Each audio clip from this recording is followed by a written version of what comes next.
now come to one of NASA's biggest headaches: how to get the astronauts and their gear up and out into deep space in the first place.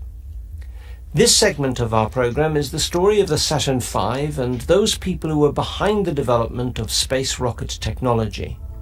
Wernher von Braun was to become one of the Nazis' chief rocket engineers, and together with Walter Dornberger of the German army and another older and more experienced rocket scientist, Hermann Oberth, they would develop the rockets deployed during the Second World War. But before that could happen, Hitler needed to be persuaded that the path-marked rocket development was the correct way to go and a worthwhile investment.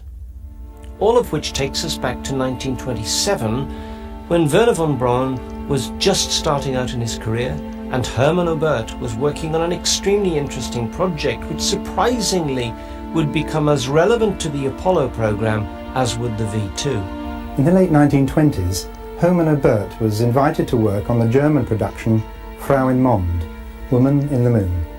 It was a Fritz Lang film, with a script credited to Lang's wife, Theo von Harbou. Frau im Mond was a silent movie with its plot based on manned flight to the moon. Oberth was responsible to Fritz Lang for the rocket design and flight details.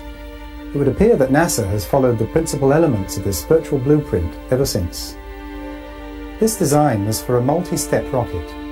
As each stage runs out of fuel, it drops off into space and the next stage takes over, thrusting the craft further onwards. Oberth's design for the rocket comprised 3 steps.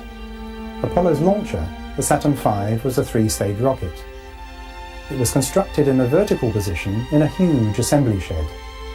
This is the house that Jack built over at the future Cape Kennedy. It's called the Vehicle Assembly Building and is very similar to that first German rocket shed.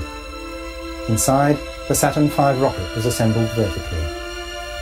Lang's rocket was driven out of the shed in a vertical position on a tractor-light transport to the launch location, just as NASA does today using its crawler vehicle.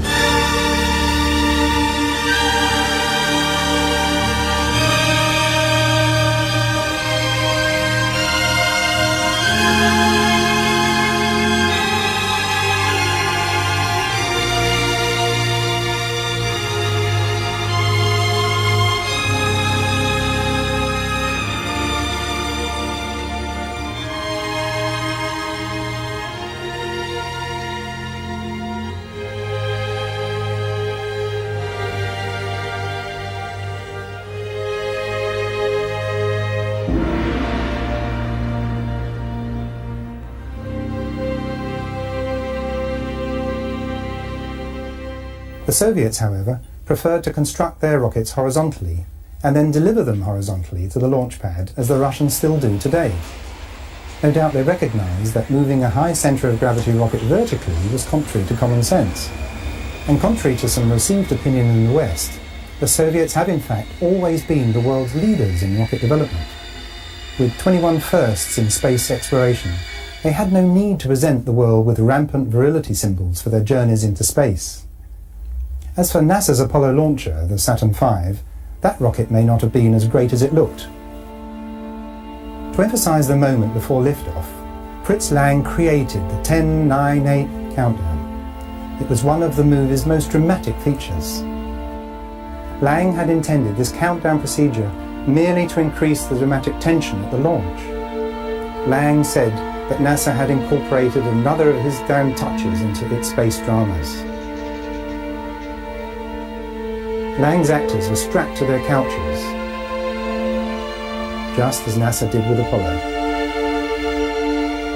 When the rocket motor had burned for a specified duration, we see first and second stage separation, as was the case with the Saturn V.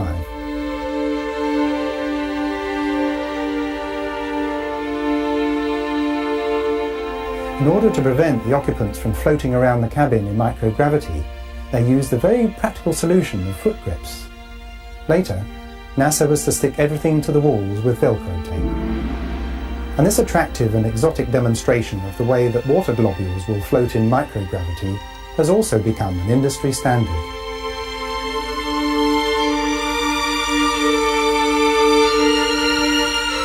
Then the most memorable scene of all. The moon in the foreground and the distant Earth. A scene first visualised in the 1920s.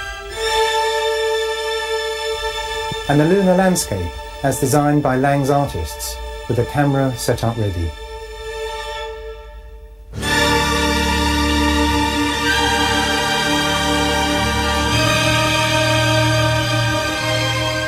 This look, with its pointed rather than smooth mountains, was copied exactly by NASA space artists on the decals that depicted the individual Apollo lunar modules.